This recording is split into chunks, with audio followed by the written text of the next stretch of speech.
انس بن نزیر نے کہا دیکھ میری بیگم، محبت اپنی جگہ پر، وہ میرے مصطفیٰ کا راز، وہ میں نہیں شیئر کر سکتا، وہ نہیں بتا سکتا۔ بیوی ہنس کر کہتی تم نہیں بتاؤ تو کوئی بات نہیں، میں نے تو دیوار کے پیچھے سے سن لیا ہے، مکہ والے جنگوں کی تیاری کر رہے ہیں، خط آ گیا ہے۔ انس بن نزیر نے اپنی بیوی سے اتنی بات سنی، سیدھے جا کر کے گلا پکڑ لیا۔ خواہشات جہاں ختم ہونی چاہیے وہ کیسی ہے، وہ کیسے ہے؟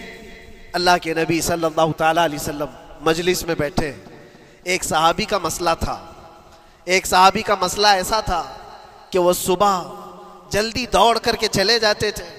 صحابہ نے ان کی شکایت کی کہ یہ فجر میں اتنی جلدی چلے جاتے ہیں کہ کسی سے ملتے ہی نہیں۔ حضور نے پوچھا کہ وجہ کیا ہے؟ ان سے پوچھا گیا تو انہوں نے کہا یا رسول اللہ صلی اللہ علیہ وسلم، میرا گھر ایک یہودی کے گھر سے لگا ہوا ہے، اور یہودی کے گھر پہ ایک کھجور کا درخت ہے جس کی شاخیں میری آنگن میں بھی آتی ہیں، اور پکی کھجوریں صبح صبح میرے آنگن میں گر جاتی ہیں، میں اس لیے جلدی دوڑ کر کے جاتا ہوں، میرے بچے اٹھنے سے پہلے وہ کھجوریں جمع کر کے میں اس یہودی کو دے دوں کہ کہیں انجانے میں میرا کوئی بچہ وہ کھجور کھانا لے، ہمارے لیے وہ حلال نہیں ہے۔ یہ صحابی رسول کا عمل تھا۔ اللہ کے نبی صلی اللہ علیہ وسلم نے فرمایا اپنے بچوں کو حلال کھلانے کے لیے اتنی فکر، اتنی فکر۔ عزیزان گرامی وقار، اب سنیے، یہ تو حالات ایسے ہو گئے، یہاں بڑے بڑے درخت ہی نگل گئے، کھجور تو چھوڑے، ڈکار بھی نہیں، حرام چیزوں کے اوپر تو کئی لوگوں کی زندگیاں آباد۔ خیر، حضور پاک صلی اللہ علیہ وسلم نے ان کا مسئلہ دیکھ کر کے، ان کی تکلیف کو دیکھ کر کے اپنے صحابہ میں اعلان کیا، کوئی ہے جو اس یہودی کا درخت خرید کر کے میرے اس صحابی کو دے دے، میں اسے جنت میں پورا باغیچہ عطا کروں، جنت میں پورا باغ اسے عطا کروں۔ صحابہ ظاہر سی بات ہے، ایک بار حضور نے فرمایا تو پھر اس کو حاصل کرنے کے لیے ایسی دوڑ لگتی تھی، سب گئے، میں حاصل کر لوں، میں حاصل کر لوں۔ اب اس یہودی کو منانا تھا کہ تو ایک درخت جو ہے اپنے پڑوسی کو بیچ دے، آنگن میں اس کے ہے، بیچ دے۔ اب اس کو لگا کہ ان لوگوں کی ضرورت ہے، مجبوری ہے، تو وہ بھی اکڑ کر بیٹھا کہ مجھے بیچنا نہیں، مجھے دینا نہیں۔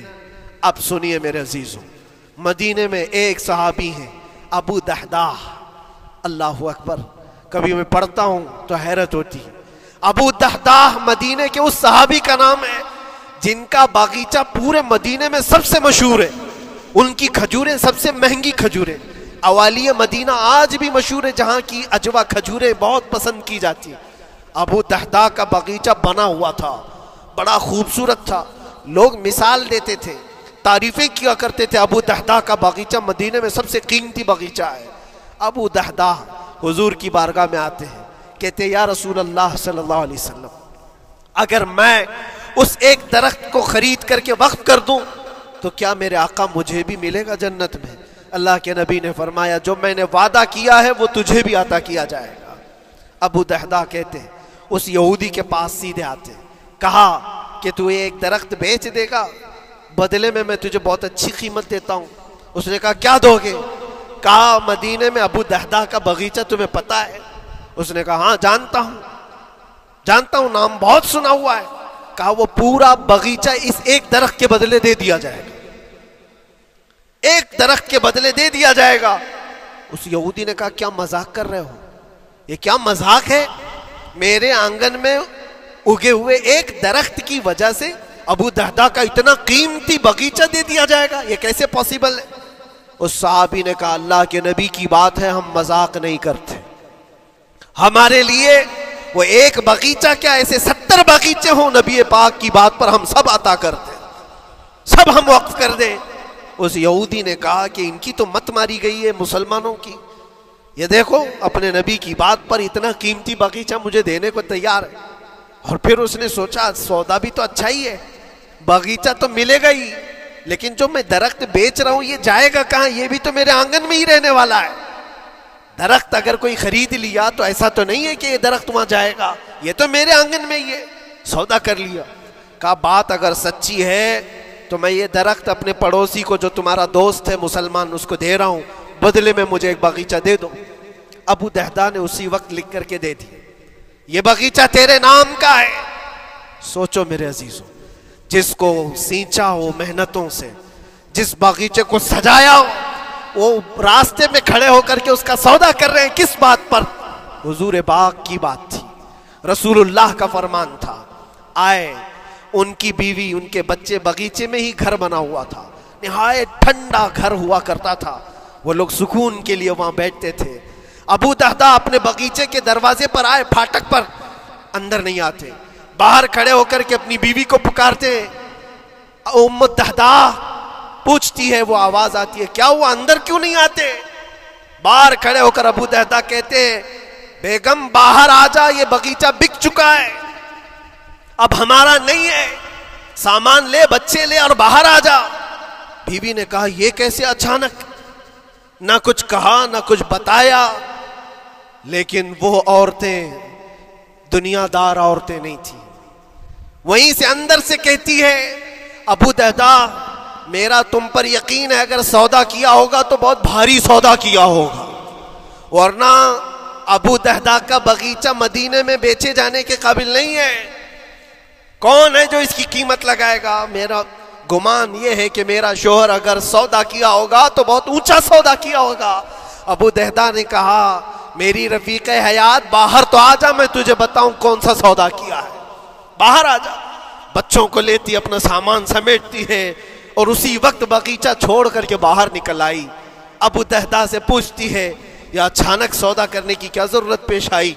یہ اس طرح سے اچانک تم نے سودا کر لیا اور مجھے باہر بلایا، کیا سودا کیا، کتنے پہ بیچا؟ ابو دہدا نے کہا، میرے ہاتھ میں پیسہ تو 1 روپیہ نہیں، 1 درہم نہیں ہے۔ کہا، پھر کتنے میں بیچا؟ کہا، اندازہ بھی نہیں کر سکتی۔ اللہ کے نبی نے فرمایا، میرے اس صحابی کے لیے جو ایک درخت خرید کر کے دے دے، اسے میں جنت کا باغیچہ عطا کروں گا۔ میں نے اپنے دوست مسلم بھائی کے لیے اس کا درخت خرید کر کے وقف کیا ہے اور بدلے میں اس یہودی کو یہ باغیچہ دے دیا ہے۔ بیوی وہ نہیں تھی جو یہ کہتی کہ مت ماری گئی ہے تیری، گھر بیچ کے آ گیا، فلاں کر کے آ گیا۔ وہ دنیا دار عورت نہیں تھی، ہاتھ اٹھاتی ہے اور سر پر رکھتی ہے اور کہتی ہے، ابو دہدا مجھے تمہارے بارے میں یہی یقین تھا، قسم رب ذوالجلال کی، اگر وہ یہودی اس باغیچے پر نہیں مانتا تو ہمارے پاس اور جو کچھ تھا سب دے کر کے ہم نبی پاک کی بات پر عمل کر لیتے۔ حضور کی بات تھی، وہ یقین تھا، دنیا دے دیا، خواہشات قربان کر دیا قدم مصطفیٰ پر۔ اسی لیے اقبال نے کہا ہے کہ جو کچھ بھی ہمارے پاس ہے وہ نام مصطفیٰ سے ہے، آبروئے ماز نام مصطفیٰ، ہم سب کی عزت و آبرو مصطفیٰ کے نام سے ہے۔ وہاں اپنی خواہشات قربان کر دو، ختم کر دو، اپنے اندر کی جتنی چیزیں ہیں حضور نے فرمایا، تو اس کے بعد اپنی طبیعت نہیں، اپنی خواہش نہیں۔ تم اپنے گھر پر سوچتے بیٹھے رہو گے کہ میرا گھر کیسے، میری بیوی کیا بول رہی ہے، میرا باپ کیا بول رہا ہے، میری ماں کیا بول رہی ہے؟ نہیں، وہ صحابہ کی زندگی یہ تھی، دنیا کیا بول رہی ہے اس سے ہمیں مطلب نہیں، میرے مصطفیٰ کیا فرما رہے ہیں۔ اپنی خواہشات وہاں پر۔ حضرت انس بن نزیر ایک صحابی ہیں، وہ حضور صلی اللہ تعالیٰ علیہ وسلم کے بڑے رازدار صحابی تھے، حضور ان کے گھر پر موجود ہیں۔ مکہ سے ایک لیٹر آیا، جنگوں کی وہ لوگ تیاری کر رہے تھے، اور انس بن نزیر کون ہے؟ یہ ان کی بیوی جو تھی انس بن نزیر کی، اپنی بیوی سے بہت محبت کرتے تھے، بلکہ عشق کرتے تھے، عشق کرتے تھے اپنی بیوی سے، اور عشق میں ان کی شادی بھی ہے، اپنی بیوی کو بہت چاہتے تھے۔ اب سنو، مصطفیٰ کریم صلی اللہ علیہ وسلم انس بن نزیر کے گھر پر ہے، مکہ سے ایک قاصد آیا اور رازدارانہ طور پر ایک خط دیا، کہا مکہ والے جنگوں کی تیاری کر رہے۔ حضور نے خط کو پڑھوایا اور انس بن نزیر سے کہا، انس یہ بات تیرے اور میرے بیچ میں راز ہے، کسی سے نہیں کہنا، جب تک میں نہ کہوں اس خط کا ذکر کسی سے نہ کرنا۔ انس بن نزیر نے کہا، اے اللہ کے نبی آپ کا حکم، اس کے بعد میری زبان نہیں کھلے گی۔ خط کو بند کر دیا، رکھ لیا۔ حضور جب تشریف لے گئے گھر سے، ان کی بیوی، ان کی محبوبہ، ان کی رفیق حیات جس کو بہت زیادہ چاہتے تھے، آئی، کہا انس رسول اللہ گھر پر آئے تھے، کچھ راز کی بات چل رہی تھی، کیا بات چل رہی تھی؟ انس بن نزیر نے کہا، دیکھ میری بیگم، محبت اپنی جگہ پر، وہ میرے مصطفیٰ کا راز، وہ میں نہیں شیئر کر سکتا، وہ نہیں بتا سکتا۔ بیوی ہنس کر کہتی تم نہیں بتاؤ تو کوئی بات نہیں، میں نے تو دیوار کے پیچھے سے سن لیا ہے، مکہ والے جنگوں کی تیاری کر رہے ہیں، خط آ گیا ہے۔ انس بن نذیر نے اپنی بیوی سے اتنی بات سنی، سیدھے جا کر کے گلا پکڑ لیا، گردن کو دبوچ دیا اور کہا اس وقت تک میں تیری گردن نہیں چھوڑوں گا جب تک میرے مصطفیٰ کا فرمان نہ آ جائے۔ گردن پکڑ لیا اس عورت کی جس کو سب سے زیادہ یہ چاہتے تھے، لے آئے حضور کے پاس، کہا یا رسول اللہ معاف کر دیں، آپ کا راز تھا میں نے تو نہیں بتایا، مگر میری بیوی نے دیوار کے پیچھے سے سن لیا اور اس لیے میں اس کی گردن پکڑ کر کے لایا ہوں کہ کہیں میں مجرم نہ بن جاؤں، نبی پاک کا راز افشا کرنے والا میں مجرم نہ بن جاؤں۔ آقا اگر آپ حکم فرمائیں تو میں اس کو ختم کر دوں یا اس کو طلاق دے کر کے آزاد کر دوں، آپ کے فرمان پر میں کامل عمل کر سکوں۔ اللہ کے نبی نے فرمایا انس چھوڑ دے گردن، جس طرح تو ہمارے راز کی حفاظت کرتا ہے یہ میری صحابیہ ہے، یہ بھی میرے راز کی حفاظت کرے گی۔ اس کے بعد ہاتھ چھوڑ دیا اور اپنی بیوی سے کہا کہ دیکھ میری محبت میرا عشق اپنی جگہ پر، بات جب مصطفیٰ کی آئے گی پوری کائنات کو میں چھوڑ دوں گا، میرے مصطفیٰ کی بات کو عمل کروں گا۔ اور اس بیوی نے بھی یہی کہا انس اگر تو مجھے راز بتا دیتا حضور کا، عشق میں ڈوب کر کے محبت میں ڈوب کر کے، تو جو گلا تو نے میرا پکڑا کل میں تیرا گلا پکڑ کر حضور کے پاس لاتی کہ حضور یہ آپ کی غلامی کے قابل نہیں ہے۔ یہ ان کا کمال درجے کا ایمان تھا، اپنی خواہشات کو قربان کر دیا۔ ایک مدینے کی خاتون ایسی ہے سب سے زیادہ حسین و جمیل لڑکی ہے، حضور کے پاس ایک حبشی کالے رنگ کے صحابی ہیں، آئے کہا یا رسول اللہ مجھ سے کوئی شادی نہیں کرتا۔ حضور نے فرمایا کہ جا میں تیری شادی کے لیے ایک جگہ پر پیغام بھیجتا ہوں، اور بھیجا اس لڑکی کے گھر۔ انصاری صحابی کی ایک لڑکی اتنی خوبصورت ہے مدینے میں، ان کے گھر بھیجا۔ یہ تو حبشی قسم کے تھے، یہ ایک پیغام لے کر کے جب آئے، ماں باپ باہر بیٹھے ہوئے، لڑکی اندر ہے۔ ماں باپ نے دیکھا کیوں آئے ہو؟ کہا میں پیغام لے کر آیا ہوں۔ کس چیز کا؟ آپ کی بیٹی سے نکاح کا۔ کس نے بھیجا؟ کہا اللہ کے رسول نے۔ ماں اور باپ ہیں، شکل و صورت دیکھی اور ان کی حسینہ بیٹی۔ کہا ٹھیک ہے تم جاؤ واپس، ہم حضور سے بات کر لیں گے۔ اتنا ہی کہا، ٹال دیا ہوگا۔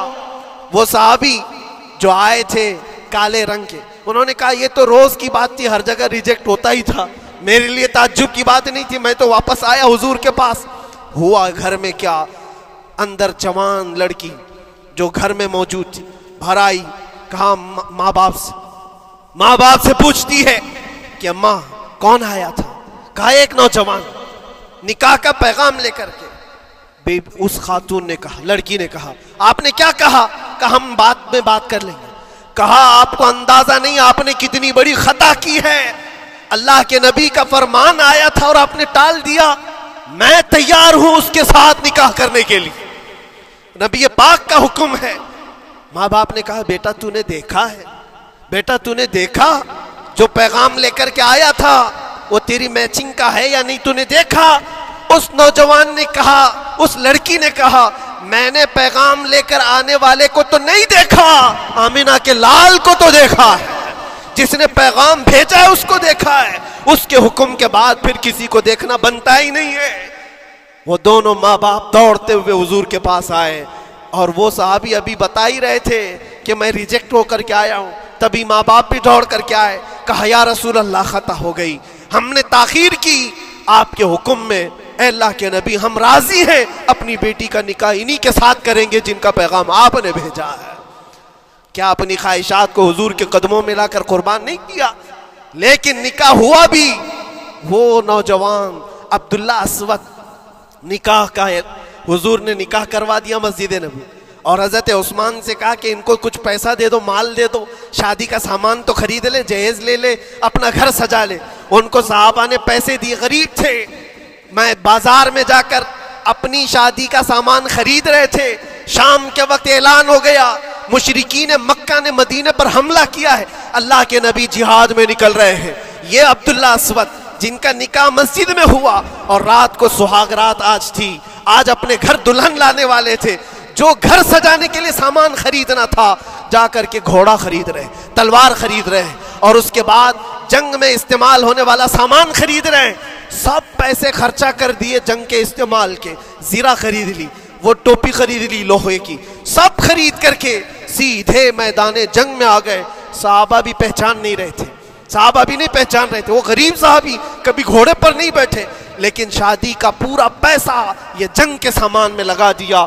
اور جب جنگ شروع ہوئی احد کی، میدان جنگ میں جب صحابہ لڑ رہے تھے، حضور پاک پوچھتے ہیں اپنے صحابہ سے، یہ ایک جوان ہے جو پورا چہرہ ڈھکا ہوا ہے، گھوڑے پر بیٹھا ہے، جوان مردی کے ساتھ لڑ رہا ہے، اے میرے صحابہ جانتے ہو کون ہے یہ؟